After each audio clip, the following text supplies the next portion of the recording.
안녕하세요. 매일 새로운 사연을 전하는 읽어주는 사연 라디오입니다. 구독과 좋아요, 많은 공유 부탁드립니다. 오늘의 사연 시작하겠습니다. 안녕하세요. 결혼한 지 12년 만에 시집하고 영 끊어버린 40대 여성입니다. 하마터면 애아빠도 끊어버릴 뻔했는데 이 인간은 그래도 막판에 숙이고 들어온지라 봐주기로 했고요. 말이 나와서 말인데 좋은 게 좋은 거다 하고 살았더니 주변 사람들이 고마워하기는커녕 말 그대로 저를 호구 취급하대요. 그래서 시집하고도 이사단이 났죠. 남편하고는 지인의 소개로 만났는데 당시 전화 남편 둘 다 직장을 다니는 평범한 회사원이었어요.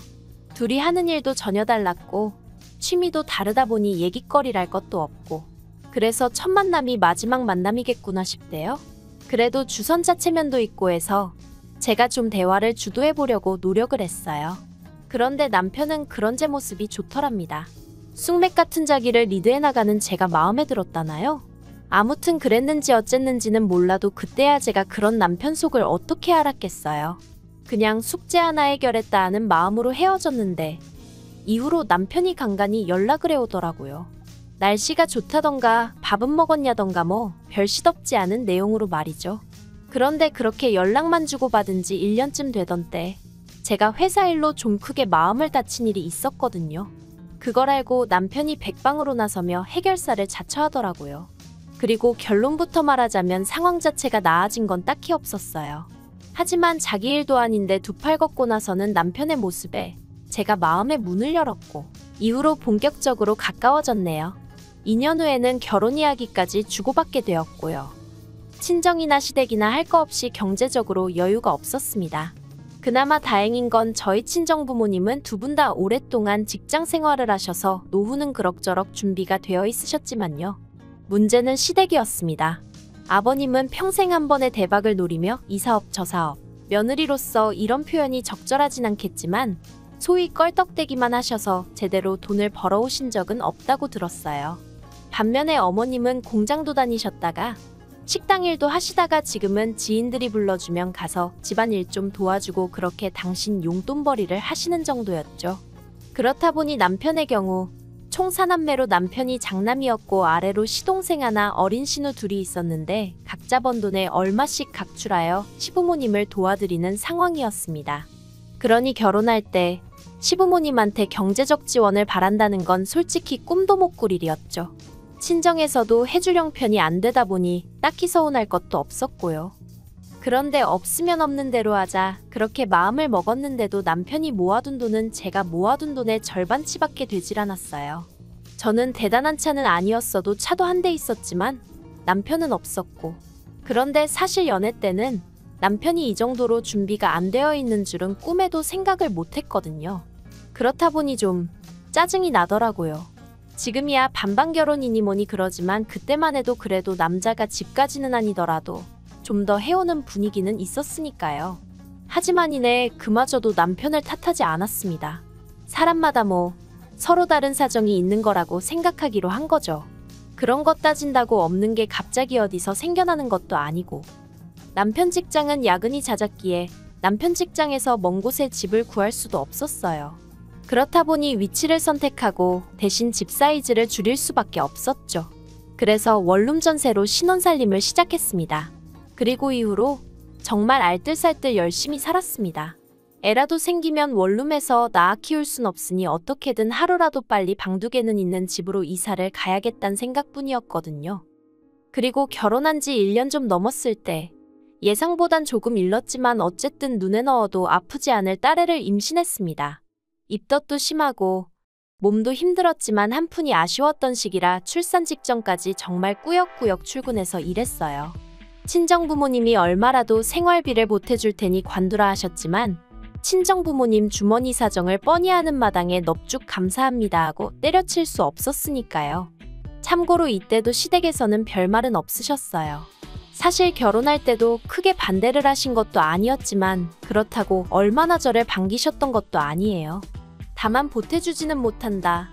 장가 갔다고 부모 형제 나 몰라라 하지 마라 그러면 마누라 그러니까 저만 욕먹는다 뭐 그런 이야기만 몇 번이나 하셨네요. 그리고 임신 소식을 알렸을 때도 시부모님 입장에선 첫 손주였는데 딱히 기뻐하시는 건 없으셨어요. 오히려 제가 회사를 안 관두고 계속 다니겠다 하니까 그걸 좋아하셨죠. 이렇게 적다 보니까 이미 그때부터 좋은 시부모님은 아니셨다는 게 새삼 실감이 나네요. 솔직히 바보같이 보이겠지만 결혼하고 초반에 한 2, 3년 동안은 시부모님 눈치를 많이도 살폈답니다. 어떻게든 좋은 며느리 소리 듣고 싶었고 주변 사람들한테 며느리 잘 봤다는 소리 들으시고 어깨 으쓱하시게 해드려야지 그런 한심한 생각을 했었다니까요. 아무튼 그렇게 딸애를 낳았는데 그때도 시댁에서 뭐 하나 제대로 받은 게 없어요. 첫손주라고 옷 한 벌 해주시지 않으셨으니까요. 뿐만 아니라 시동생도 그렇고 신우들도 그렇고 속된 말로 입을 싹닥 떼요. 저는 그래도 없는 살림에 자기들 생일이고 그러면 뭐라도 하나씩 꼭 챙겨주고 그랬는데 그래서 저도 그때 좀 기분도 많이 상했고 동시에 나름대로 정신이 들더라고요. 시댁에 암만 잘해봤자 별 소용도 없구나. 내 남편 내 자식이나 잘 챙기고 친정 부모님한테나 잘하자 뭐 그런 깨달음을 얻게 된 거죠. 이후로 시댁과는 가까울 것도 그렇다고 멀지도 않은 딱 그만큼의 거리를 유지하며 지냈습니다. 한편 그렇게 또 시간이 흘러 저희 애가 3살이었을 때였어요. 당시 저희 애는 어린이집 종일반을 다니고 있었는데 정말 마른 하늘의 날벼락처럼 어느 날 갑자기 원장에게 연락이 왔습니다. 갑작스레 이민이 결정되어 퇴원을 하게 되었다고요. 정말 눈앞이 깜깜했습니다. 그나마 다른 학부모로부터 30분 거리에 어린이집이 하나 더 있다는 얘기를 들었을 땐 잠시 한숨 돌리나 싶었지만 그마저도 자리가 없다. 최소한 반년은 기다려야 한다 하니 정말 미치고 팔짝 뛰겠더라니까요. 그래서 결국 고민 끝에 저는 어머님께 도움을 요청했습니다.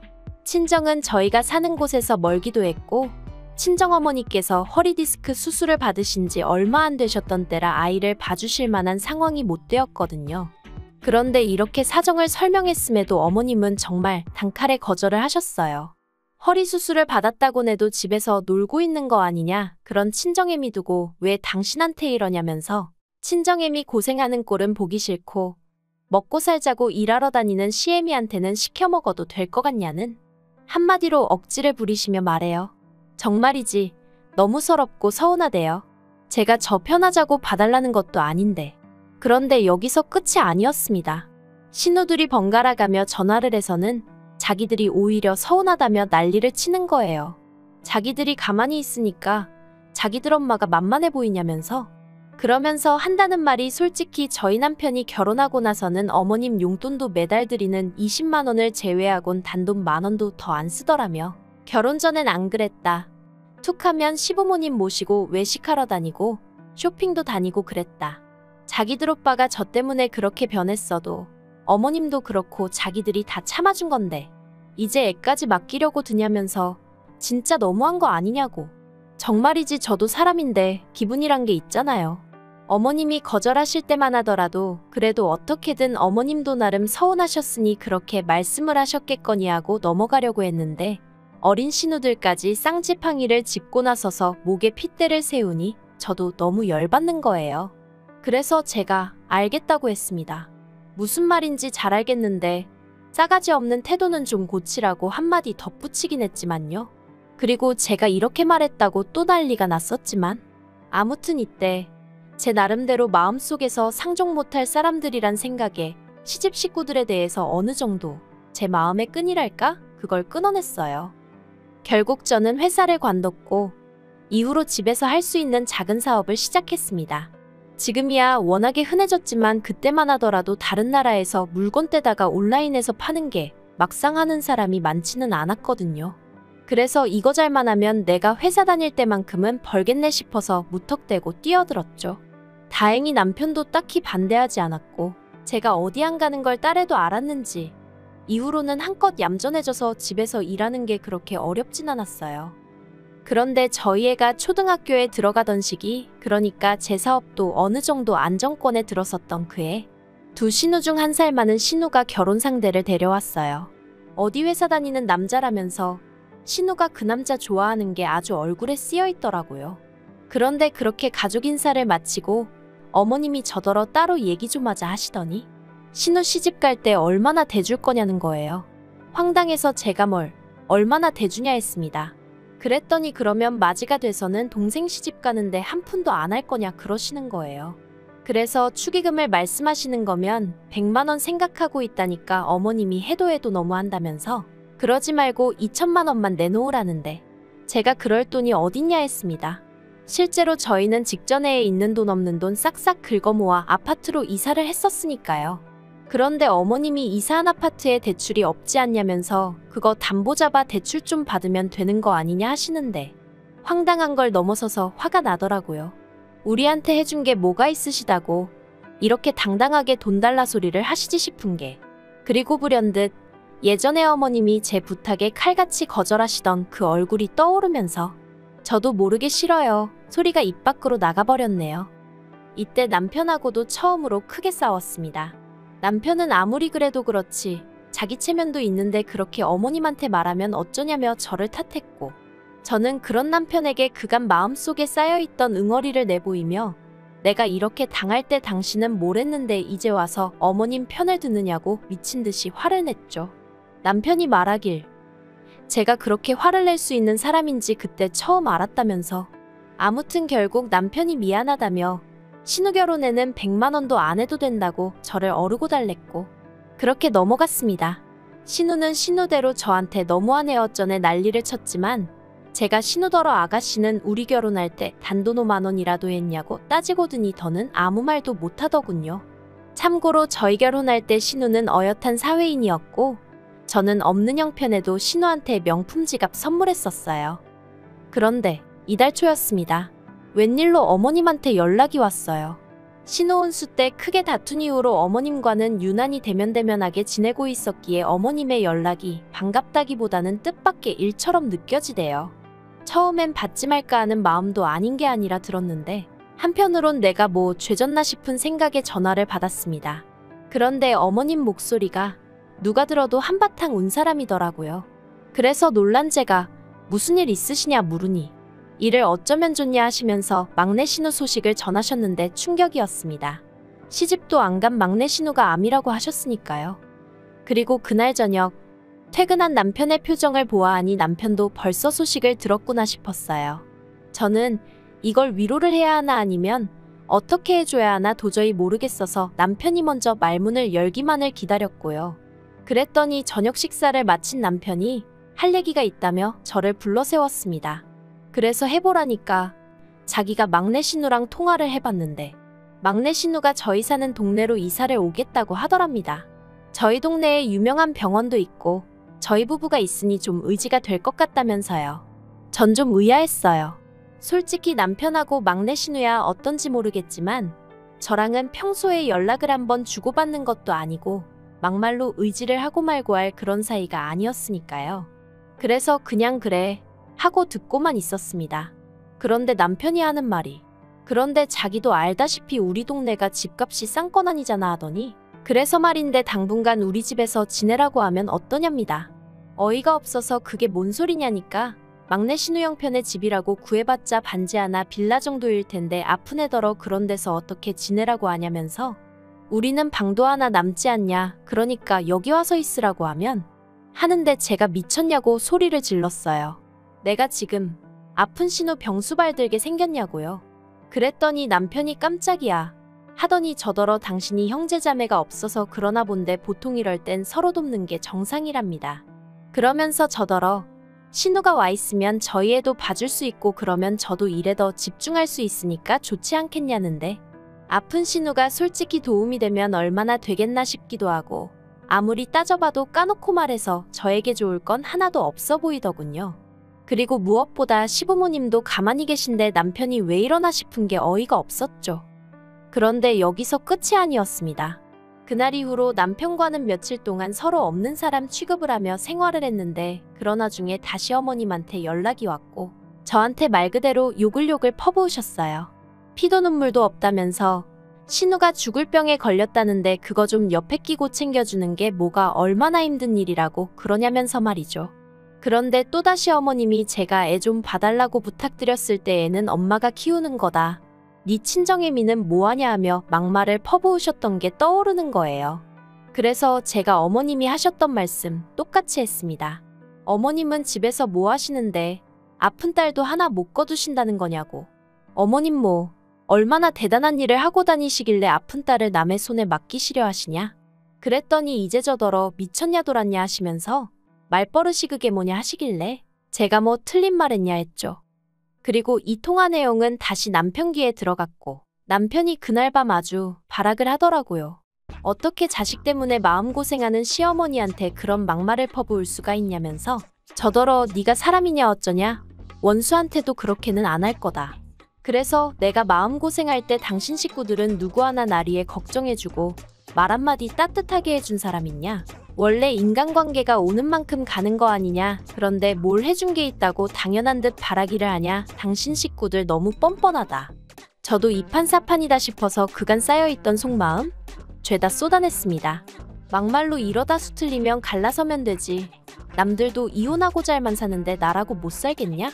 정말 별의별 생각이 다 들더라니까요. 그리고 남편은 기껏 한다는 소리가 제가 그렇게 맺힌 게 많은지는 몰랐다더니 그러면 집이라도 좀 좋은 데 구하게 우리가 돈 좀 해주자 그러는 거예요. 정말이지 이때는 진짜 입에서 쌍소리가 나갔습니다. 한두 푼도 아니고 뭐 3천이 어떻고 4천이 어떻고 하는데 진짜 뭐라도 하나 해주고 싶어서 환장을 했나 눈이 돌아갔나 그래서 남편한테 돈만 해줬다간 보라고 이혼이라 했어요. 그랬더니 남편이 저더러 진짜 너무한다면서 아주 그냥 눈물을 쥐어짜내더군요. 그런데 이튿날 남편이 뭐 얼마나 대단한 결심이라도 한 것 마냥 저더러 얘기 좀 하자더니 알겠답니다.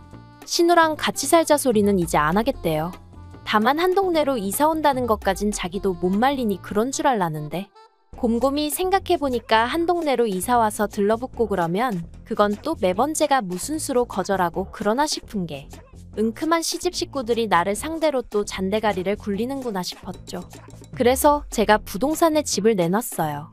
아이 학교가 멀어지는 게 마음에 걸리긴 했지만 제가 차로 통학을 시키면 시켰지 시집 식구들 손바닥에선 절대 놀아나지 않겠다는 마음이었네요.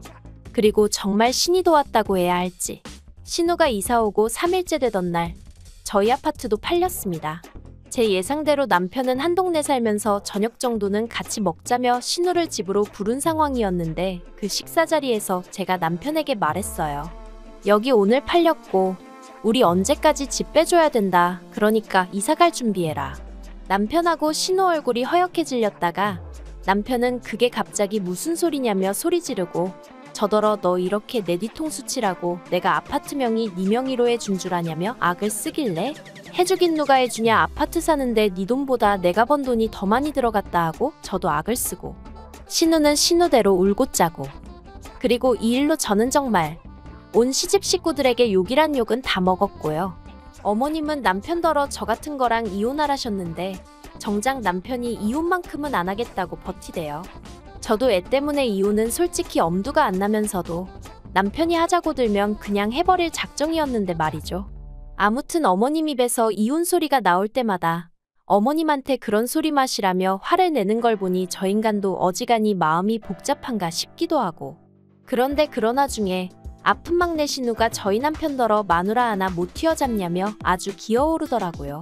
직장 생활 그렇게 해서 돈도 못 모아놨냐. 다른 집은 장남들이 동생들 결혼까지 시킨다는데 오빠는 우리를 위해 해준 게 뭐가 있냐. 아무리 아픈 사람이라지만 그래도 위아래 없이 대들어대니까 남편도 자기가 이런 애 때문에 이혼 얘기까지 오가며 저랑 싸웠나 싶었나 봐요.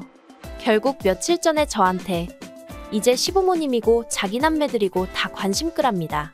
자기도 그냥 속 시끄러워 못 살겠다면서 우리가 왜 다른 사람들 때문에 이렇게 힘들어야 하냐고. 우리나 잘 살자 그러는데 이 인간이 갑자기 왜 이러나 약 먹었나? 별 생각이 다 들대요. 그래도 어쨌든 일단은 다행이다 싶어요. 말이 쉬워 이혼이지. 정말 솔직히 이제 곧 사춘기일 딸한테 이혼한다 소리를 어떻게 해야 하나 눈앞이 깜깜했거든요. 이건 뭐 막내 신우 덕분에 우여곡절 끝에 사이가 다시 좋아진 것 같아서 고맙다고 해야 하나요? 긴 이야기 들어주셔서 감사합니다. 오늘의 사연은 여기까지입니다. 구독과 좋아요, 알람 설정해주시면 앞으로 더 좋은 사연으로 찾아오겠습니다. 감사합니다. 안녕하세요. 매일 새로운 사연을 전하는 읽어주는 사연 라디오입니다. 구독과 좋아요, 많은 공유 부탁드립니다. 오늘의 사연 시작하겠습니다. 안녕하세요. 결혼한 지 2년 차인 30대 여성입니다. 아들만 귀하고 며느리는 그런 아들 발톱에 때만도 못하다고 생각하시는 저희 어머님 이야기 좀 해볼까 해서 찾아왔습니다. 남편하고는 사회생활을 하며 알게 되었다가 본격적으로 연애를 시작한 건 제 나이 30대였어요. 특별한 계기가 있었던 건 아닌데 언젠가부터 남편이 조금씩 다가왔고 저도 그런 남편을 밀어내지 않았거든요. 그렇게 연애를 시작한 저희는 이후로 사소한 다툼 한 번 없이 만남을 이어갔습니다. 그래서 막연하게나마 결혼을 하게 된다면 이 사람이랑 하겠다 싶기도 했네요. 그리고 아닌 게 아니라 개나리 피던 봄날 저는 남편에게 정식으로 프로포즈를 받았고 그렇게 저희는 부부의연을 맺기로 했죠. 사실 이런 말을 제가 직접 한다는 게 소위 모양 빠져 보이지만 여러 가지 조건을 놓고 봤을 때 다들 제가 믿지는 결혼이라고 했습니다. 학벌이나 회사가 한 사람의 전부는 아니지만 그래도 제가 더 좋은 학교를 나와 좋은 회사를 다니고 있었으니 많은 사람들이 제가 손해라고 생각하는 것 같았죠. 게다가 솔직히 말하자면 경제적인 부분도 차이가 컸어요. 제가 얼마나 대단한 집딸은 아니었어도 노후 준비 짱짱하게 되어 계신 친정부모님은 제가 직장 생활을 하는 동안에도 제가 괜찮다 해도 용돈을 챙겨주실 정도로 여유가 있으셨고 제가 30이 되던 해에는 생일 선물이라며 제 명의로 아파트도 해주셨거든요. 물론 연애하는 동안에는 그래도 이런 이야기까진 남편에게 한 적이 없었기 때문에 남편이 이런 조건 때문에 저랑 결혼했다는 생각은 하지 않습니다. 그렇게 믿고 싶은 게 진심이기도 하고요. 아무튼 이런 저희 부모님과 달리 시부모님은 노후 준비는커녕 그달 나라에서 나오는 연금과 남편이 보태드리는 얼마의 돈으로 살림살이를 빠듯하게 꾸려나가고 계신 눈치였습니다. 그러니 저희 친정에서도 까놓고 말해서 쌍수 들고 환영하는 결혼은 아니었네요. 친정어머니께선 저에게 다시 생각해보란 말씀도 몇 번이나 하셨고 평소엔 술을 입에도 안 대시는 친정아버지가 새벽에 혼자 깊은 한숨을 내쉬시며 술을 드시는 일도 있었을 정도니까요. 그런데도 그땐 정말 제 눈에 뭐라도 씌었던 건지 죄송한 마음과는 별개로 남편과 결혼은 꼭 하고 싶었어요. 결혼해서 잘 사는 모습만 보여드리면 다 용서해 주실 거라고 오히려 그땐 반대하신 걸 미안해하게 되실지도 모른다고 나름대로 그런 희망을 갖고 말이죠. 결혼할 때 시댁에서는 현금 3천을, 저희 친정에서는 1억을 해주셨습니다. 저는 이미 받은 집이 있었기에 1억은 정말이지 받고 싶지 않았습니다만 친정 부모님은 오히려 더 해주지 못해 미안하다 하시며 살다가 힘들면 그때그때 또 이야기해라 그러면 또 줄게 하셨는데 옆에 있던 남편도 몇 번이나 죄송하고 감사하다며 허리 숙여 인사를 하더라고요. 생색을 낸다거나 유세를 부리고 싶은 건 결코 아니었지만 그래도 남편이 고마운 마음을 그렇게라도 표현해주니 기분이 나쁘진 않았던 게 사실입니다. 하지만 시부모님이 보여주신 반응은 정말이지 뜻밖이었어요. 솔직히 말해서 제가 어디 내놓으라 하는 1등 신부감까지는 아니라고 해도 타박을 들을 정도는 아니라고 생각했거든요. 하지만 시부모님께서는 저희 친정에서 왜 예단을 제대로 챙기지 않는 건지 그런 걸 흠잡으시며 저를 앞에 앉혀두고 싫은 소리만 해대셨습니다. 특히나 어머님께서는 그 1억이 막말로 당신 쓰라고 해주는 돈도 아니고 딸인 저 편하라고 주는 거 아니냐 하시며 그럼 그건 그거고 예단은 예단이지 하시면서 당신은 그래도 명품백 하나는 받아야 마음이 풀리겠다 그런 말씀을 대놓고 하시대요. 물론 해드리진 않았습니다. 친정에 말을 전했다면 당연히 해드리라고 하셨을지도 모르겠습니다만 그렇게까지 하고 싶지 않았거든요. 그리고 예단을 해드리면 저도 예물을 받고 싶어질 것 같았는데 솔직히 지금 이 상황에 못할 말이 뭐가 있겠어요? 까놓고 말해서 시댁 사정상 예물을 못 해주실 게 뻔했거든요.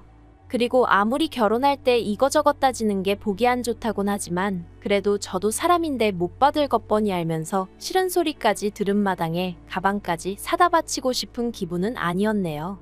게다가 이때만 하더라도 남편이 먼저 자기가 어머님께 잘 말씀드릴 테니 너무 염려치 말라며 저를 안심시켜주기도 했고요. 그래서 저는 남편이 이 상황을 현명하게 해결해주기만을 기다렸습니다. 실제로 어머님이 아주버님도 있지만 둘째인 저희 남편을 더 좋아하셨으니까 남편이 나서만 준다면 크게 문제될 건 없겠다 싶었기도 하고요. 말이 나왔으니 말이지만 남편보다 4살이 많은 아주버님은 남편이 표현하기를 집안의 골칫덩이라고 했습니다. 어려서부터 한탕주의라고 하나요? 대박 한 번이면 인생 역전이다 그 소리를 해대며 어디 한 곳에 제대로 정착하지를 못하는 성격이라 했거든요. 그리고 실제로 그런 성격 때문인지 아주버님은 대학교를 졸업한 이후로 그 어느 회사도 1년 이상 진득하게 다녀본 적이 없다고 들었습니다. 결혼한 형님과도 사귄 지 2달 만에 형님이 임신을 하면서 어쩔 수 없이 식을 올렸다고 했고요.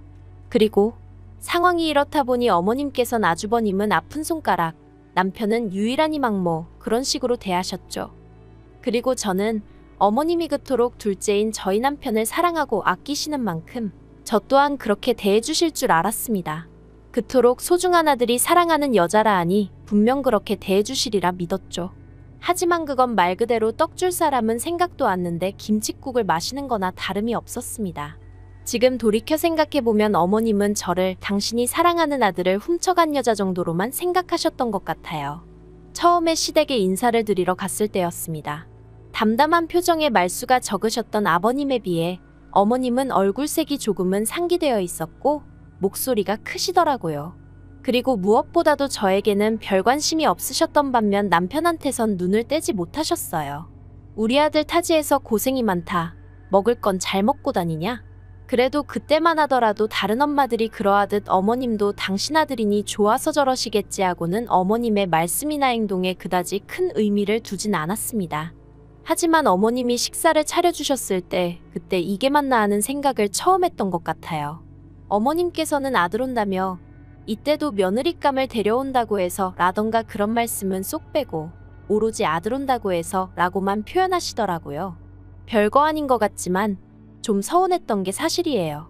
아무튼 아들 온다고 해서 삼계탕을 끓였다 하셨는데 남편 밥그릇에는 닭고기가 아주 무슨 산처럼 쌓여있는 반면 제 거에는 시로라기처럼 얇게 찢어진 닭고기가 들어있는 게 황당하더라고요. 그래서 남편한테 원래 닭고기를 좋아해? 어머님이 오빠 건 엄청 신경 써주셨네 하고 웃었습니다. 나름대로 뼈있는 말 한마디 해본 거죠.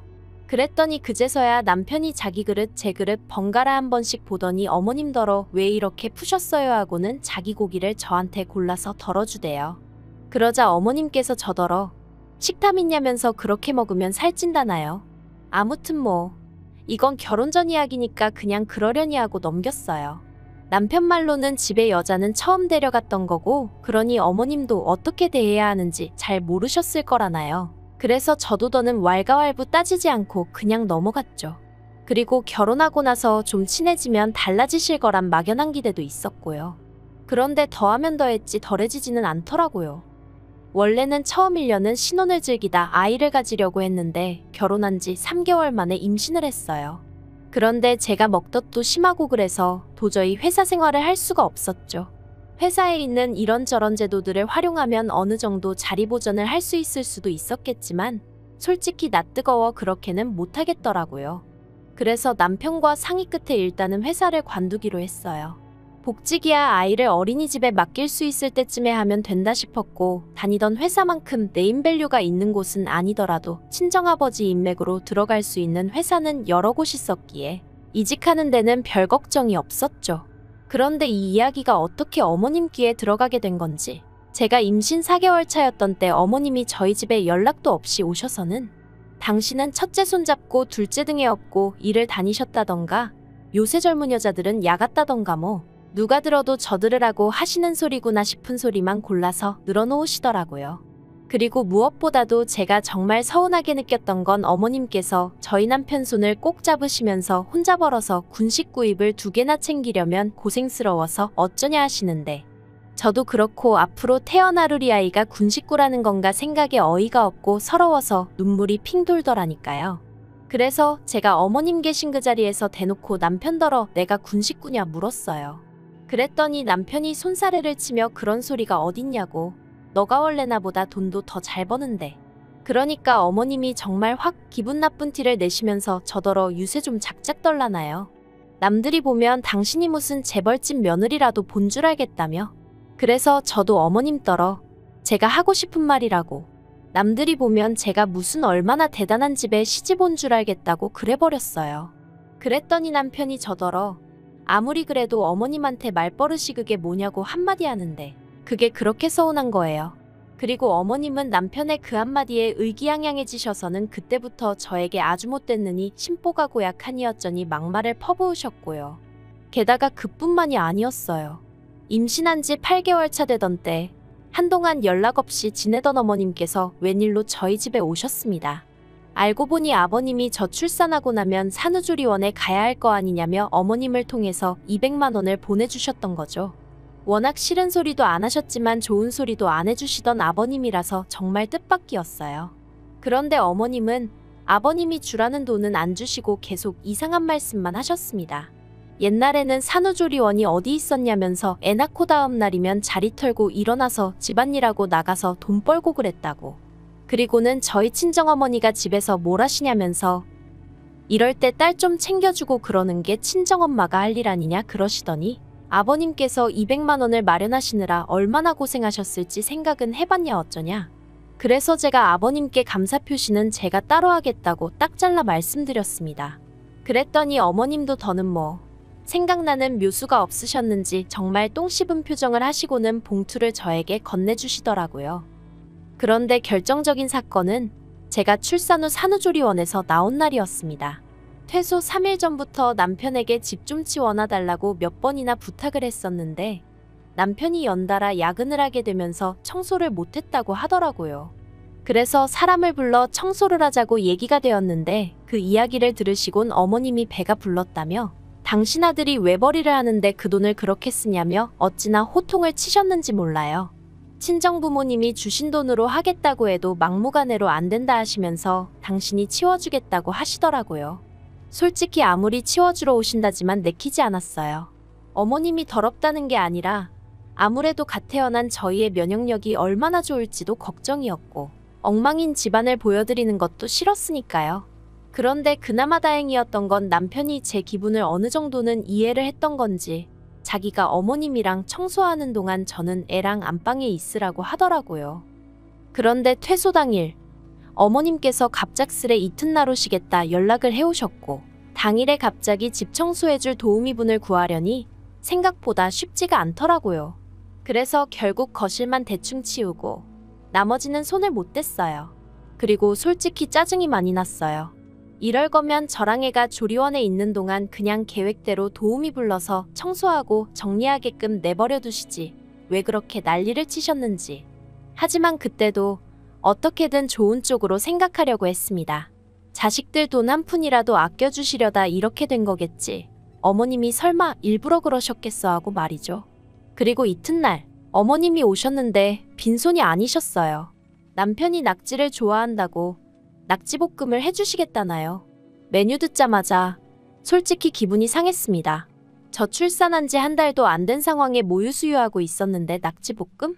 며느리에 대한 배려는 정말 요만큼도 없으시구나 그런 생각만 들었죠. 하지만 그게 다가 아니었습니다. 정리도 안 된 부엌에서 살아있는 낙지를 손질하시겠다며 밀가루 어딨냐 뭐 어딨냐 계속해서 저를 찾으시는데 솔직히 애 보느라 정신도 없고 약간은 오기도 나서 부엌에 있기가 싫었거든요. 그래서 남편한테 가서 밀가루 좀 찾아드려, 식용유 좀 찾아드려 하고 부탁을 했어요. 남편도 하는 일 없이 TV만 보고 있었기도 하고요. 그런데 그때 어머님이 대뜸 거실로 나오셔서는 소리를 지르셨습니다. 저는 뭐 하는데 당신 아들을 종부리듯 하냐면서. 그리고 왜 내 아들이 뭐가 어딨는지 다 아냐? 평소에 얼마나 부려먹는 거냐? 어찌나 고래고래 소리를 지르시는지 귀가 다 아프더라고요. 하지만 그것보다 더 저를 열받게 한 건 애 있는 데서 그러셨다는 거죠. 그래서 제가 어머님이 들고 계시던 국자를 낚아채곤 나가달라 했어요. 여기 낙지볶음 못 먹어서 환장한 사람 없다고 지금 하나도 도움이 안 되신다고 했죠. 그랬더니 남편이 저더러 너 왜 그래 그러는데 여기 내 집인데 내가 그런 소리도 못하냐고 소리를 질렀습니다. 그리고는 어머님한테 앞으로 이렇게 찾아오지 마시라고도 했어요. 억지 쓰시는 것도 한두 번이지 이제 더는 못 받아들인다고요. 그러자 어머님은 정말 별의별 욕지거리를 퍼부으시더니 아주 따박따박 한마디 지는 법이 없다며 그래서 내가 너 처음부터 마음에 안 들었다 그러시더니 저희 남편더러 짐 챙겨라 그러시는 거예요. 그러자 남편이 놀란 목소리로 짐을 내가 왜 챙겨요 그러대요? 어머님이 너도 같이 가자고 저런 애랑 살지 말라고 뭐 한다고 저런 애를 먹여 살린다고 너 혼자 고생을 하냐 그러시는데 남편이 어머님 떨어 자기가 가긴 어딜 가냐고, 그리고 뭘 먹여 살리냐, 장인 장모님이 얼마나 많이 챙겨주시는데. 그러면서 어머님더러 일단 먼저 가시라고. 나중에 서로 좀 괜찮아지면 그때 얘기하자고 그러더라고요. 그리고 그제서야 어머님도 어느 정도 상황 파악이 되신 건지 남편더러 네가 어떻게 나한테 그러냐면서 무슨 대단히 서러운 일이라도 당하신 것 마냥 주저앉아 우시더라니까요. 그리고 그날 결국 남편에게 저는 더는 어머님하고 웃으면서 못 지낼 것 같다고 했습니다. 당신은 어머님을 보고 지내겠다고 해도 난 괜찮다고. 하지만 나에게 더는 며느리 노릇을 기대하지 말라 했죠. 그리고 어머님은 이제 내 집에도 못 오시게 해달라고 했어요. 연락을 미리 주시든 안 주시든 집에 오시는 일은 없게 해달라고 했죠. 뿐만 아니라 어머님한테는 앞으로 우리 애도 안 보여드릴 거라고 했네요. 갓 태어난 손녀 앞에서 엄마 욕을 하는 할머니가 세상에 어딨냐고. 어머님은 할머니 자격도 없으신 분이라고요. 그리고 모든 상황을 옆에서 지켜봤던 남편도 차마 어머님 편을 들 수는 없었던 모양입니다. 그저 고개만 떨구고 한숨만 내쉬더니 알겠다고 했으니까요. 그리고 이후로 반년이란 시간이 지났는데 어머님한테서 2번 정도 연락이 왔어요. 처음엔 저더러 당신이 제 가면을 벗겼다며 진작에 제가 무서운 X인 걸 알았다. 지옥이 무섭지도 않냐 뭐 말 같지도 않은 이야기를 하셨고요. 2번째 연락 때는 천륜을 끊어놨다면서 저더러 사람도 아니라고. 죽어서라도 저희 남편하고 당신 핏줄을 되찾아가겠다 뭐 그런 말씀을 하시대요. 그래서 제가 마음대로 하세요라고 답장만 했어요. 사실 그렇게 악에 바치신 게 처음 문자를 보내셨을 땐 제가 답장은 안 하고 그냥 문자 그대로 남편에게 보여줬거든요. 그랬더니 남편도 그때는 아주 절레절레 진저리를 치더라고요. 이런 분이 아니셨다면서 속상해 미치겠다면서 말이죠. 이러니 형수도 어머님이라면 치를 떠나보다고. 참고로 저희 형님도 어머님하고 연락 안 하고 지낸 지 오래였거든요. 솔직히 저는 별로 걱정되는 건 없어요. 저는 남편만 자기 자리 잘 지키고 자기 역할만 잘해준다면 바라는 것도 없고요. 막말로 이러다가 어머님이 또 제 인생에 불쑥 머리 들이밀고 아는 체를 하신다면 그땐 남편도 버려야겠다는 생각은 들지만요. 당장은 뭐 더는 스트레스 받을 일도 걱정도 없습니다. 어머님한테 바라는 것도 없어요. 알아서 잘 사세요. 제가 해드릴 수 있는 최선의 덕담입니다. 긴 이야기 들어주셔서 감사합니다. 오늘의 사연은 여기까지입니다. 구독과 좋아요, 알람 설정해주시면 앞으로 더 좋은 사연으로 찾아오겠습니다. 감사합니다. 안녕하세요. 매일 새로운 사연을 전하는 읽어주는 사연 라디오입니다. 구독과 좋아요, 많은 공유 부탁드립니다. 오늘의 사연 시작하겠습니다. 안녕하세요. 결혼한 지 2년 만에 이혼하고 지금은 다시 자유로운 싱글 라이프를 즐기고 있는 30대 여성입니다. 다진한 과거 이야기는 해서 뭐하나 싶어 주변 친한 친구들에게도 이랬다 저랬다 말한 적이 없었는데 며칠 전 남편한테 뜬금없는 연락을 받고선 황당하기도 하고 어이없기도 하고 그래서 이렇게 제 이야기 좀 해볼까 합니다. 이미 헤어져서 남남이 되었지만 편의상 남편이라고 칭해볼게요. 남편하고는 제 나이 29의 지인의 소개로 만났고 당시 저는 직장을 다니는 평범한 회사원이었죠. 사실 남편에게 처음부터 호감을 가졌던 건 아니었어요. 비록 10분이긴 했어도 약속 시간보다 늦게 나온 것도 마음에 들지 않았고 저는 제가 키가 작다 보니 남자는 키가 어느 정도는 컸으면 했었거든요. 그리고 소개팅을 주선했던 지인 말로는 남편 키가 180 정도라고 했었고요. 하지만 막상 만나보니 정말 많이 쳐줘봐야 175나 될까 싶은 게 그래서 여러 가지로 소위 빈정이 상했었달까요. 하지만 그럼에도 불구하고 이내 결국 저는 남편에게 마음의 문을 열 수밖에 없었습니다. 왜냐하면 남편이 무척이나 저에게 적극적으로 다가오기도 했고 어떻게든 제 마음에 들기 위해서 노력하는 게 느껴졌거든요. 그런데 그렇게 남편과 연애한 지 1년쯤 되던 때였어요. 사실 당시 저는 친정아버지는 오래전 돌아가셨기에 친정어머니와 단둘이 살고 있었거든요. 이 부분은 남편도 연애 초 때부터 알고 있었고요. 아무튼 그러다 하루는 친정어머니가 저를 붙들고 진지하게 하실 이야기가 있다고 하셨습니다. 그런데 왜 그런 느낌 있잖아요. 상대방의 눈빛만 보고도 보통 일은 아니구나 싶은? 그날 제가 딱 그랬어요. 친정어머니의 목소리가 전에 없이 불안하고 뭔가 두려움에 가득 차 있는 것 같았거든요. 그리고 어째서 이런 슬픈 예감은 빗나가는 일이 없는 건지 친정어머니가 어렵게 꺼내신 이야기는 충격 그 자체였습니다. 췌장암이라고 하셨으니까요. 원래는 제가 신경 쓸까 그게 걱정되어 끝까지 숨기려고도 하셨답니다. 하지만 막상 그러려니까 저만 보면 눈물이 차올라서 감정 조절이 안 되시더래요. 그리고 저는 그런 친정어머니를 보면서 제 자신이 몹시도 한심하고 증오스럽기까지 했어요. 그제서야 전에 없이 마른 친정어머니의 몸이 노랗게 떠버린 얼굴이 눈에 들어왔으니까요. 그나마 핑계라고 하면 당시 반년 이상을 제가 회사 일로 친정어머니와 살던 고향집을 떠나 있었다는 거. 하지만 설령 남들이 저를 이해한다고 해도 제가 제 스스로를 용서할 수가 없었네요. 아무튼 그리고 1년 후 친정어머니는 결국 세상을 떠나셨어요. 그리고 저에겐 친정어머니께서 생전 안 먹고 안 입고 모으셨던 몇 억의 목돈이 생겼습니다. 저는 이 돈을 단 한 푼도 허투루 쓰고 싶지 않았기에 그냥 그대로 통장에 넣어두었고요. 한편 친정어머니까지 돌아가신 이후로 저는 소위 어디다 마음을 두어야 할지 모르겠더라고요. 회사에 가도 일이 제대로 손에 잡히지 않았고 식욕도 거의 느끼질 못해서 2달 사이에 5kg 넘게 살이 빠졌죠. 그러자 이제 제 사정을 아는 주변 사람들이 이러다 저까지 큰일 나겠다면서 저한테 남편이랑 결혼을 하는 건 어떻겠냐 뭐 그런 이야기를 하는 거예요. 가정을 꾸리면 좀 안정이 될 거라면서. 그리고 남편도 그런 마음이었던 건지는 모르겠지만 아무튼 하루는 제가 이렇게 무너지는 걸 더는 볼 수 없다면서 결혼하자고 저에게 프로포즈를 해왔습니다. 저는 남편과 연애를 하면서도 사실 결혼까지는 생각해 본 적이 없었는데 그렇지만 그때는 솔직히 말하자면 감정이 좀 복받치는 게 있었어요.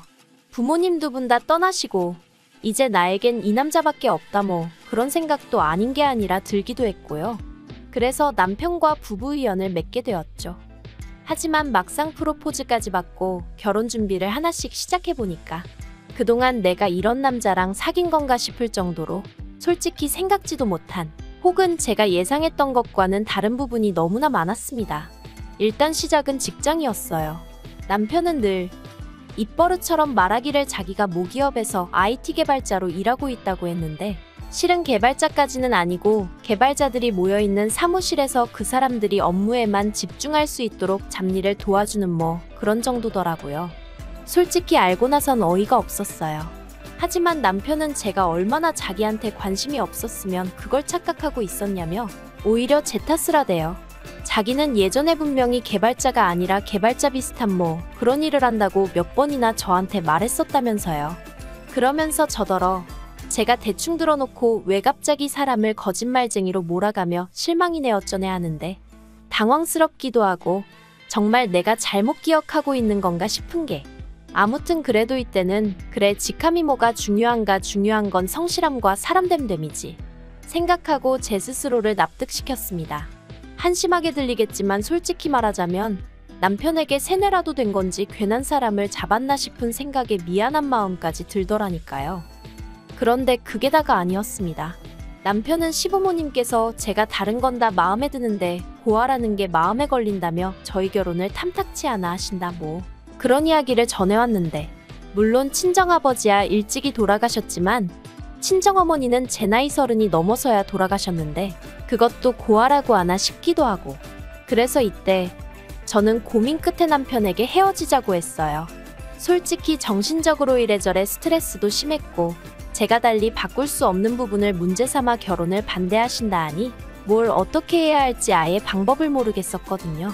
그런데 남편이 저를 붙잡았습니다. 이렇게 쉽게 포기할 거냐면서 자기가 어떻게든 시부모님은 설득해보겠다대요. 그리고 대략 2주 정도의 시간이 흘러 만나게 된 남편의 표정은 무척이나 복잡해 보였습니다. 제가 시부모님이 뭐라고 하셨냐고 솔직히 말해달라고 했어요. 도저히 나를 며느리로 받아들이고 싶지 않으시다 하시면 어쩌겠냐고 놔주겠다고 하면서요. 그러자 남편이 그건 아니랍니다. 시부모님께서는 그렇게 죽고 못 사는 사이면 어쩌겠냐면서 할 테면 하라고 하셨다나요. 하지만 덧붙이시기를 대신 금전적인 지원은 10원 하나 못 해준다고 그러시더래요. 그러면서 남편이 그래도 괜찮지? 우리 힘으로 시작해보자 그러는데 제가 이땐 정말 멍청하게도 그냥 어쨌든 남편이 허락을 받아왔다는 게 고맙기도 하고 시부모님하고 부딪히는 일이 쉽지만은 않았을 텐데 미안하기도 하고. 그래서 금전적인 지원이 좀 없으면 어떤가 그렇게 단순히 생각을 했지 뭐예요. 남편은 저에게 자기가 모아놓은 돈이 1억이 있다고 했고 그래서 그럼 그 1억에 제가 가진 돈 중 2억을 더해 작은 아파트 하나를 사면 되겠다고 생각을 했어요. 원래는 대출을 받으려고 했는데 남편이 하는 말이 돈이 아예 없으면 모를까. 그것도 아닌데 이자까지 내가면서 대출을 왜 받냐고 하도 반대를 해서 그냥 제가 좀 더 보태는 걸로 얘기가 되었죠. 그리고 청첩장이 나온 이후론 남편하고 계속해서 눈품발품 팔아가며 부동산을 돌아다니기 시작했어요. 그런데 막상 마음에 드는 집을 발견해 계약을 하려니까 남편이 이 핑계 저 핑계를 대며 자꾸 돈을 안 보내주는 거예요. 결국 기다리다 못한, 아니 참다 못한 제가 왜 돈을 안 보내고 자꾸 질질 끄냐고 단도직입적으로 물었습니다. 그랬더니 남편이 한다는 말이 실은 자기가 자존심이 상했었대요. 제가 2억을 보태는데 자기는 1억밖에 못 보태는 상황이 쪽팔렸다나요? 그래서 어떻게든 하다못해 돈 1,000만 원이라도 더 마련해 보려고 주식을 했다면서 어이가 없었죠. 그 말을 들은 제가 왜 상의도 없이 그랬냐고 지금이라도 팔고 얼른 정리하라고 했어요. 그리고 그 돈으로 집이나 빨리 계약하자고 했죠. 그랬더니 한다는 소리가 정리는 못한답니다. 순식간에 30%가 빠져서 뭐 기다리면 오를 주식이라서 지금 빼는 건 진짜 멍청한 짓이라나요. 화도 나고 답답하고 진짜 뭐라고 말을 해야 할지 모르겠더라고요. 하지만 어리석게도 파혼까지는 생각을 못했어요. 가장 먼저 사람들 눈이 무섭기도 했고 또 남편은 남편대로 미안하네 어쩌네 하면서 앞에서 어린애처럼 엉엉 울어대니 차마 모질게는 못 대하겠더라고요. 그래 이 사람도 어떻게든 잘 좀 해보려다가 이렇게 된 걸 텐데 내가 이해해주지 않으면 누가 이해해주겠나 싶은 생각도 들고 그래서 결국 신혼집은 제가 해가기로 하고 그렇게 저희는 시골을였습니다. 그런데 결혼한 지 반년쯤 지났을 때예요. 남편이 부쩍 회사 일이 힘들다며 불평불만이 많아지더라고요. 다른 직원들이 자기를 무시한다 어쩐다 학벌 가지고 사람을 깔본다 뭐한다. 그런데 저도 회사 생활을 하고 있었으니까 남편 이야기를 들어보면 딱히 무시를 한 것 같지도 않았고 까놓고 말해서 남편이 자격지심이 있는 것처럼 느껴지더라고요. 그래서 언젠가 한 번은 남편에게 자기가 상황을 보는 방식을 한번 바꿔보라고 아니면 자기도 이참에 공부를 더 해보던가 했는데 저더러 네가 로봇이냐며 공감은 고사하고 어떻게 그렇게 정떨어지게 말을 하냐며 아주 길길이 날뛰더라니까요. 그래서 더는 그렇게도 조언할 수가 없었고 그저 남편의 앓는 소리 죽는 소리를 들어주기만 했는데 그러다 하루는 남편이 폭탄 선언을 해왔습니다. 회사를 저랑 상의도 없이 때려쳤다는 거예요. 상사한테 찾아가 하소연을 했더니 저리 싫으면 중이 떠나라고 했다나요. 그리고 그 말을 들으니 상사마저 나를 무시하는구나 내가 못 때려칠 것 같아서 저런 소리를 하나 싶은 게 울컥했다면서 그래서 그냥 내 떠납니다 하고 나왔다고요. 어이가 없어서 제가 어떻게 그럴 수가 있냐고 했어요. 회사 생활을 기분 내키는 대로 하는 사람이 어딨냐고 나라고 좋아서 다니겠냐고 하지만 이미 벌어진 일을 어쩌나 싶어 더는 따지지도 않았습니다. 어차피 이렇게 된 거 이참에 공부를 하든 뭐라든 해서 이직이나 하라 했죠. 그리고 대신 집에 있는 동안 서툴러도 괜찮으니까 살림 좀 도와달라고 그랬더니 알겠다대요. 하지만 살림은 고사하고 남편은 그 어떤 일도 하지 않고 하루하루를 보내기 시작했습니다. 남편은 제가 출근할 때까지도 일어나지 않았고 퇴근 후에 집에 오면 절 기다리는 건 설거지거리로 가득한 싱크대와 여기저기 던져져 있는 일거리뿐이었거든요. 게다가 남편이란 작자는 저에게 왔어라는 한마디도 하는 둥 마는 둥 하며 게임만 처하고 있을 뿐이었죠. 그래도 처음엔 모처럼 쉬는 거니 저럴 수도 있지 하고 생각했습니다. 그런데 그 기간이 2달을 넘어가니까 제 인내심도 점점 바닥이 나더라고요. 그래서 결국 남편더러 언제까지 이렇게 살 거냐고 물었더니 남편 하는 말이 가관이었습니다. 뭐가 문제냐는 거예요. 어이가 없어서 그럼 지금 이게 문제가 없어? 하니까 자기도 나름대로 주식도 하고 있고 당장 벌이가 없어서 그렇지 하나만 터지면 어쩌고 그러는데 기가 차서 말도 안 나오더라니까요. 그런데 그때 남편이 꺼낸 말이 더 어이가 없었습니다. 뜬금없이 아파트를 공동명의로 해달라는 거예요. 어이가 없어서 내가 왜 그래야 하냐니까. 이 집에 자기 건 하나도 없지 않냐면서 그러니까 회사에서 느꼈던 소외감이 집에서도 느껴진다나 어쩐다나요. 그러면서 계속해서 공동명의 타령을 해대는데 정말 황당해서 기가 막히더라고요. 이 아파트를 누가 무슨 돈으로 산 건지 자기도 뻔히 알면서 어떻게 저렇게 아무렇지도 않다는 듯 공동명의 타령을 하나 싶은 게. 그래서 제가 양심도 없냐고 한마디 했어요. 탐낼 걸 탐내야지 공동명의라니 가당치도 않다 했죠. 그리고 그때부터 저는 저대로 남편은 남편대로 감정이 격해졌습니다. 남편은 제가 자기를 무시했다며 저나 회사 사람들이나 다르게 하나 없다며 분노했고 저는 남편이 말도 안 되는 억지를 쓰는 게 용납이 안 됐어요. 평소처럼 어르고 달랠 수도 있었겠지만 돌이켜 생각해보면 그날은 저도 컨디션도 별로였고 뭐랄까 모든 게 타이밍이 안 좋았던 거겠죠. 평소처럼 져주기도 싫었고 그냥 넘어갈 수가 없었습니다. 그래서 저도 한치도 물러서지 않았는데 그때였어요. 벼랑간 눈앞이 번쩍하더니 제가 쓰러졌습니다. 남편이 제 뺨을 때렸거든요. 처음엔 순간 상황 판단이 안 됐어요. 뺨은 얼얼하지 귀는 멍하지. 태어나서 처음 겪어봤기에 황당하고 어리둥절한 마음도 있었죠. 그런데 눈앞에 씩씩거리는 남편을 보니까 아내가 맞은 거구나 싶은 게 그제서야 뺨은 욱신거리고 눈에서는 눈물이 쏟아졌습니다. 제가 남편더러 미쳤냐고 소리를 찔렀어요. 그랬더니 남편이 네가 먼저 열받게 했잖아 하는데 전형적인 찌질남이 내 남편이구나 하는 생각이 퍼뜩 들더라니까요. 그리고 그제서야 결혼할 때부터 거짓말한 거, 돈 문제로 사람 속인 거, 시부모님이 어째서인지 매번 저한테 미안하다 하신 거, 말이 나와서 말이지만 그렇게 저를 반대하셨다는 남편 말과 달리 시부모님은 늘 저를 보면 안쓰러워하시고 미안해하셨어요.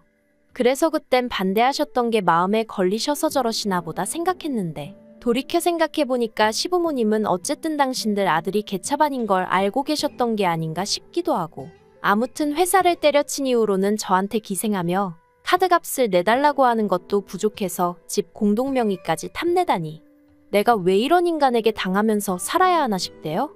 그래서 지금 나 때렸냐고 고맙다고 그랬어요. 이한대로 우리 결혼 생활은 여기서 끝났다 생각하라고 했죠. 그리고는 핸드폰 챙겨서 바로 화장실로 도망쳤고 덜덜 떨리는 손으로 경찰을 불렀습니다. 이후로는 남편이 동네가 떠나가라 악을 써댔지만 결국 제 집에서 나가게 되었죠. 그리고 그 일이 있고 며칠 뒤 남편에게 연락이 왔습니다. 자기가 반성 많이 했다면서 마지막으로 한 번 만나서 얘기 좀 하자 하던데 설마 했지만 결론부터 말하자면 역시나였어요. 남편이 기껏 한다는 소리가 부모님도 다 돌아가신 마당에 제가 이혼까지 하면 사람들이 저를 얼마나 깔볼지 저더러 모르겠냐 했거든요. 네 팔자가 세니 어쩌니 그러면서 사람들이 쑥덕거릴 텐데 너 괜찮겠어? 회사에는 뭐라고 얘기할 건데 그러는데 이 사람 정말 비열하구나 싶은 게 치가 떨리면서 사귈 땐 왜 몰랐을까 하는 후회뿐이었죠. 아무튼 카페에서 만나 그런 이야기를 나누고 있었는데 전 도저히 그런 남편을 용서할 수가 없었고 그래서 마시고 있던 과일 주스를 그대로 남편 얼굴에 끼얹어 버렸습니다.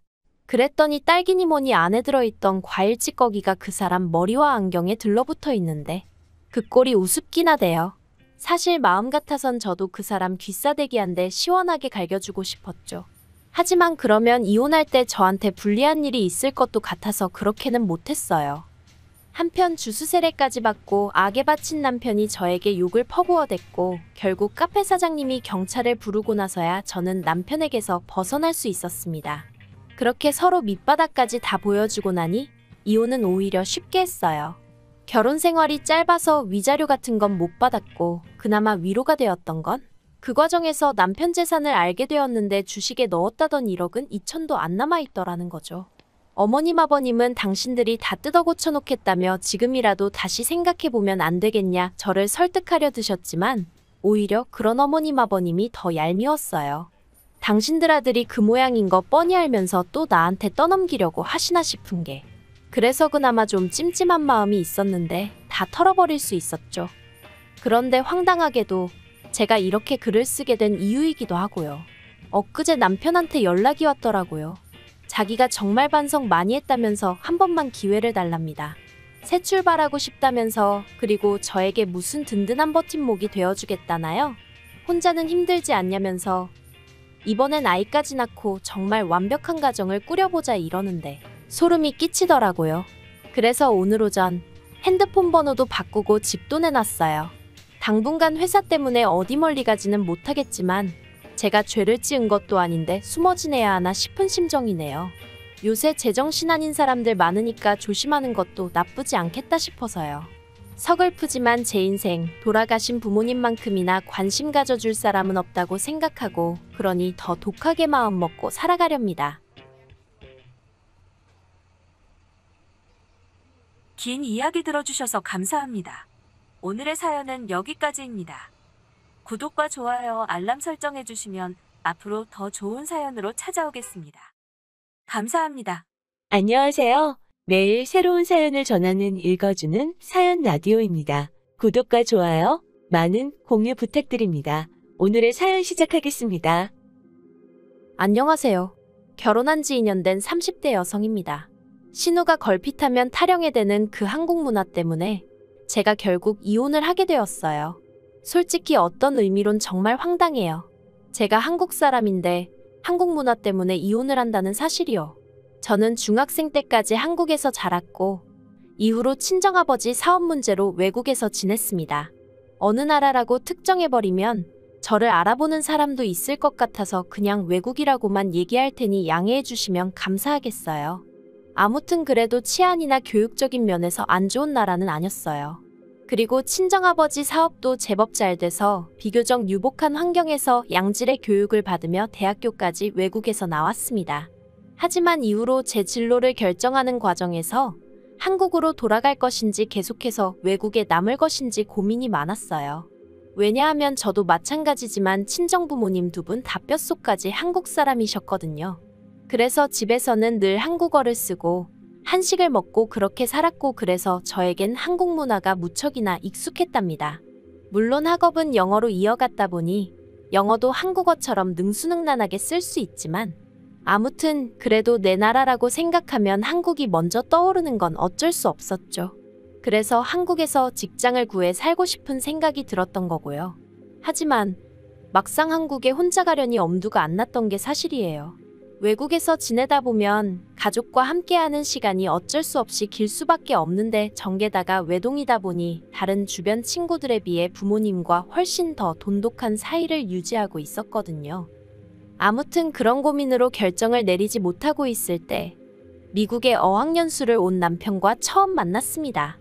남편은 한국에서 대학원까지 마쳤지만 취업을 하려니 일이 잘 풀리지 않아서 이게 혹시 자기가 영어 실력이 부족해서 그런가 싶어 유학을 오게 되었다고 하더라고요. 그리고 실제로 어떻게 보면 당연한 얘기죠. 남편은 한국에서만 일평생을 살았으니 한국어 실력에 비하면 영어 실력은 형편없었거든요. 아무튼 그런 남편과 제가 만나게 된 건 남편도 알고 저도 아는 친구가 둘이 한번 만나보라며 자리를 만들어줬기 때문이에요. 친구의 소개였지만 이성교제의 목적은 아니었다 보니 첫 만남에서부터 저희는 별 부담이 없었습니다.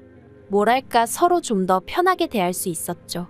하지만 남편은 1년 만에 한국에 돌아갔고 그렇게 남편은 저에게 좋은 추억으로만 남는 줄 알았습니다. 이후로 전 결국 부모님 곁에 남기로 마음을 먹고 현지에서 직장 생활도 시작했으니까요. 그런데 운이 좋았다고 해야 할지 입사한 지 반년 만에 제가 한국지사로 발령이 났어요. 아무래도 한국어가 능수능란하니까 가서도 잘 적응할 거라고 생각했던 건지 주변에서는 애시당초 이걸 염두에 두고 저를 뽑았을 거라는 얘기도 있었는데 어쨌든 당시에 저는 저에게 온 기회가 무척이나 반가웠습니다. 그리고 한 달 뒤 한국에 도착하자마자 남편에게 연락을 했어요. 그땐 나름대로 친구를 놀래켜주겠다는 생각이었죠.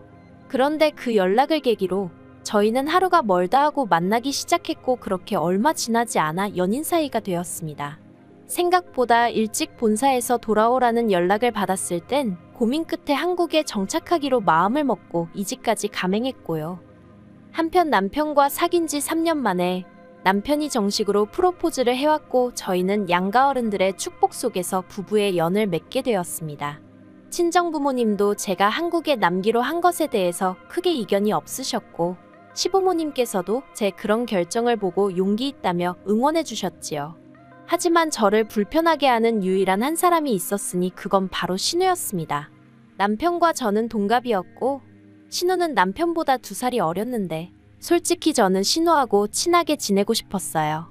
제가 한국에서 중학교까지 다녔다곤 해도 연락이 되는 친구가 있는 것도 아니었고, 그러니 신우하고 자매처럼 친구처럼 가깝게 지내고 싶었죠. 하지만 남편에게 제가 그런 이야기를 했을 때 남편이 꽤 난처한 표정을 짓는 걸 보고는 좀 의아하긴 했는데 그 의미를 알기까지는 오랜 시간이 걸리지 않았습니다. 결혼식을 며칠 앞두고 친정부모님이 한국으로 오시기로 하셨어요. 원래는 양쪽에서 식을 다 올릴까도 했지만 친정부모님 친척이나 지인분들이 한국에 아직 많이 계셨기 때문에 일단은 한국에서만 식을 올리기로 얘기가 되었죠. 그런데 저희 부모님이 한국에 오신다니까 신우가 대뜸 그러면 저희 부모님한테 모브랜드 핸드백 좀 사오시라고 얘기 좀 해달라는 거예요. 그래서 제가 그 핸드백 사려면 두 분이 또 시내까지 움직이셔야 하고 그리고 세관도 그렇고 그건 좀 어렵겠다고 했어요. 그랬더니 그게 현지 브랜드니까 훨씬 싸서 부탁 좀 하자는 건데 저더러 째째하다나요. 어이가 없었죠. 하지만 이때만 하더라도 어려서 그런가 솔직히 저보다 2살 어린 거지 32이 어린 나이는 아닌데 그래도 어떻게든 남편 동생이니까 이해해보려고 했어요. 그런데 신우의 헛소리는 거기서 그치지 않았습니다. 저희 부모님이 한국에 오신 이튿날이었어요. 어차피 결혼식 때 다 만날 사이지만 그래도 시부모님이 식사 한번 하는 게 좋지 않겠냐 하셔서 자리가 만들어졌거든요. 그런데 신우가 저희 부모님을 보더니 헬로우 하는 겁니다. 황당해서 그게 뭐냐니까 외국에 오래 계셨다니까 외국식으로 인사드린 건데 왜 그러냐는데 어이가 없었죠. 그래서 딱 보면 모르겠냐고 저희 부모님 한국 분들이시고 한국어로 생활하시는 분들이다 하니까 그럼 헬로우 못 알아들어요 하는데 이땐 솔직히 기도 안 차서 뭐라고 대꾸를 해야 하나 싶더라니까요. 그런데 여기서 끝이 아니었죠. 식당에 도착해서 양가 부모님께서 통성명을 하셨는데 그걸 듣곤 얼마 안 있다 신우가 저희 친정어머니 이름을 부르는 거예요. 예를 들어 혜선이면 혜선 이렇게요. 어이가 없어서 왜 저희 어머니 이름을 부르냐니까 외국에선 다 이름 부르는 거 아니냐입니다. 이땐 진짜 얘 뭐지 싶었어요. 그래서 그러면 저도 외국에서 왔으니까 아버님 어머님 이름으로 불러야겠냐고 했더니 그제서야 아버님이 신우더러 말 조심하라고 한마디 하시대요. 물론 전 이미 이때 신우가 정상이 아니라고 확신을 가졌지만요. 참고로 파혼은 생각 안 했어요. 솔직히 결혼하고 나서 신우를 보면 몇 번이나 볼까 싶어서 그냥 무시하고 살면 될 줄 알았거든요.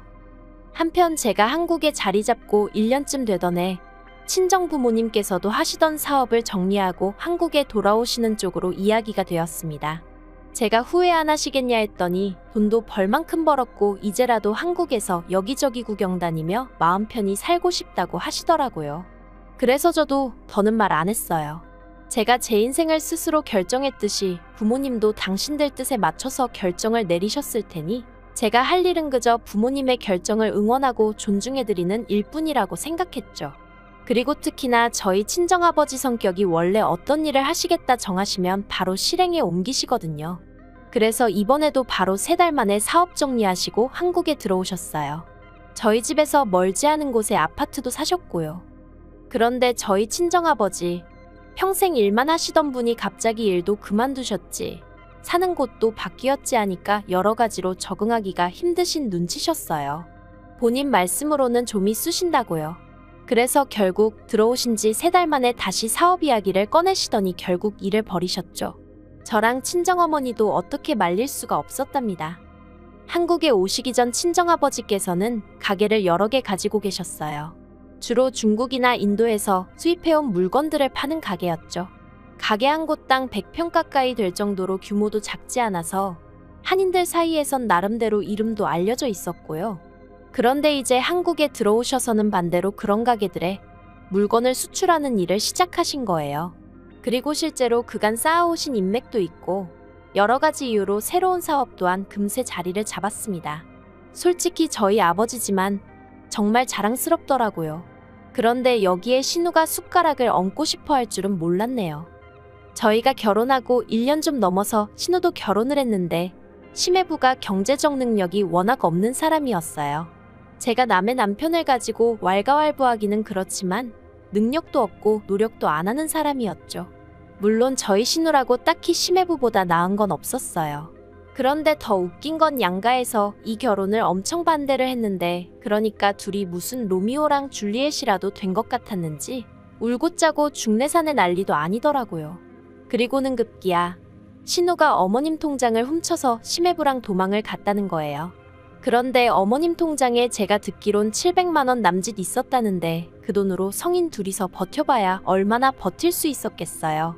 아니나 다를까 두어 달 만에 둘이 들어와서는 물론 행동은 부모님 걱정에 못 이겨 돌아온 척 했지만 아무튼 양가에서 결국 니들 마음대로 하라고 포기를 해서 결혼을 했네요.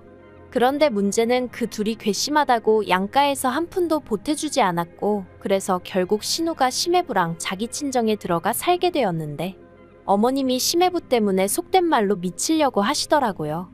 왜냐하면 심해부가 어디 회사 하나를 진득하니 다니는 것도 아니고 그렇다고 신우고 심해부고 생활비라고 단돈 얼마라도 내놓는 것도 아니면서 어머님이 해주시는 음식을 가지고 그렇게 반찬 투정을 해대질 않나.